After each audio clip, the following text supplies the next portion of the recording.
Hi. So today we are discussing about embryo transfer. So this patient, he is 39 years old and his wife was around 37 years old. The couple came to us and we did a semen analysis. The sperm count was around 2 million. So what we did, we thought we will improve the sperm quality because the motility and morphology are very poor. So we gave the testicular injection along with the hormonal treatment, and then again we did the semen analysis. That time the count was around 20 millions and the quality of the sperm was also improved.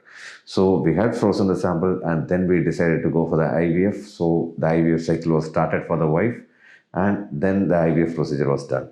And you can see how good the embryos are formed. This is the day 3 embryos. So it was formed very nicely for them. And today is the day we are doing the embryo transfer. So today almost very good embryos. We are doing the transfer. We are expecting a very good result for them.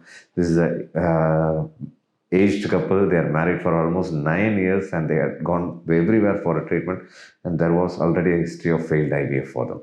So that is the reason we improved the sperm quality and then we went for this procedure. So we hope to get the best result for them. Thank you.